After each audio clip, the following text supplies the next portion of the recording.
Never waste a good crisis. And when it comes to the economic crisis, don't waste it when it can have a very positive impact. You never want a serious crisis to go to waste. The way we're going to win over the long term is not just militarily. We've got to win over hearts and minds. And what that means is we've got to invest in countries that have no educational infrastructure, have no means for young people to get ahead. We've got to give them a stake in creating the kind of world order that I think all of us would like to see. Stay tuned for politics and religion.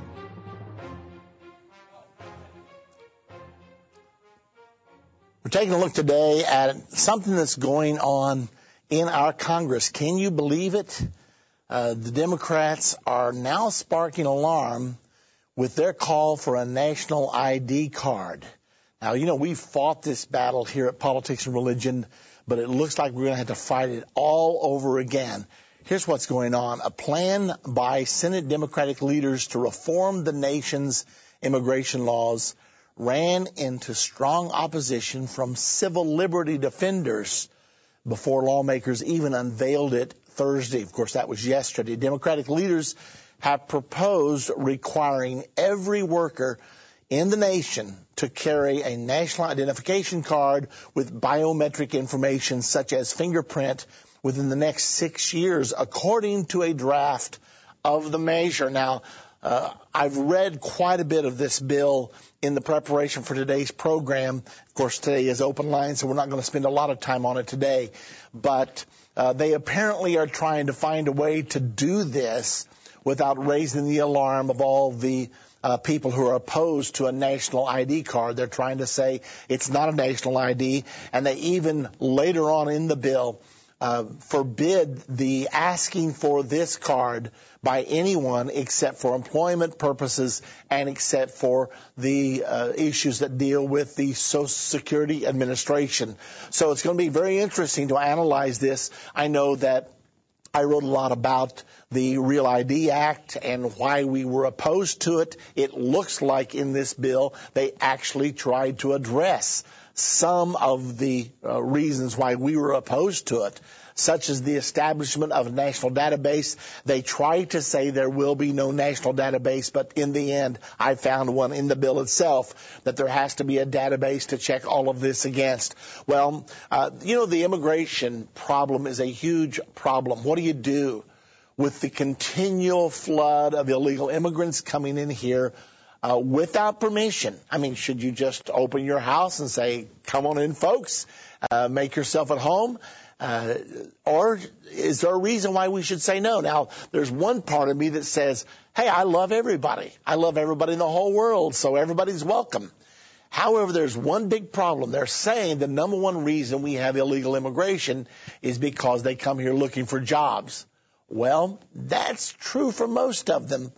But there's that little minority we really want to get after 9/11 that don't need a job because their governments are more than happy to support them. Those are the terrorists that would try to infiltrate us. And this particular item will not catch them at all because, believe me, their government know how to get money to them for them to live on while they're here in the United States of America. So we're really dealing with two different things here. This is not so much aimed at terrorism, except, of course, they would then need certain things. Does that mean then, since it is illegal to ask for this for identification, does that mean it cannot be used by the airlines to see if you can fly or not? Is that what that's going to mean? So according to all I could read, what they're saying is you go get a job, you come home, you put the card away, you never have to use it again until you switch jobs, and you have to verify again that you are a legal U.S. citizen. It's going to be very interesting to see how this all plays out because, if you'll remember, it was the Republicans that pushed for it last time, and it was the Democrats that fought against it on libertarian issues. They did not want us to be put in a position where we would be losing our liberties because of having to have a number in order to participate in our economy. Well, now then the Democrats have grabbed the immigration issue, saying we're going to fix this. Now, there's another thing driving this right now, and that is Arizona. Arizona, as you know, has just passed a big immigration bill, and they are authorizing their lawmakers to demand of people proof that they are legal citizens.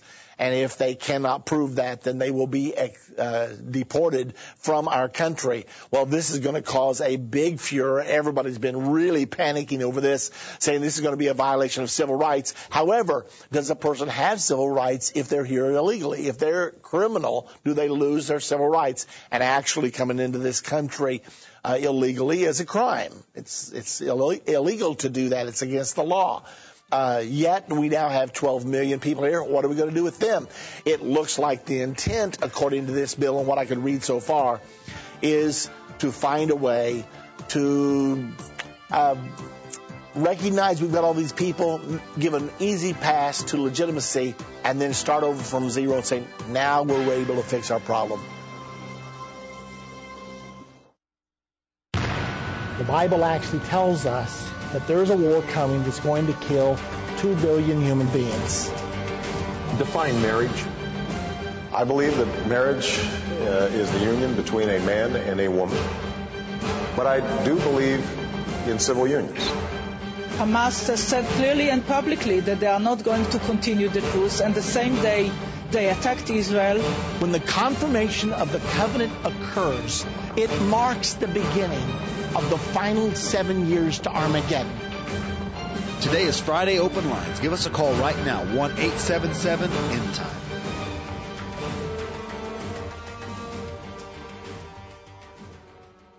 Look, there are two things I don't discuss: politics and religion. In my house, we don't talk about politics and we don't talk about religion. I'll talk to you about anything except politics and religion. I never talk about politics and religion. Politics determines how we'll live here on earth. Religion determines how we'll live forever. I'm Irvin Baxter. I think it's time we talk about it.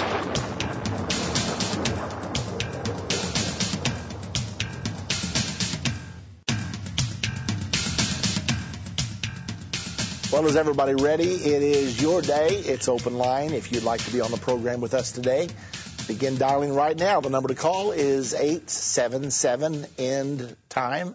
So easy to remember. But in case you don't like letters, 877-363-8463. That's been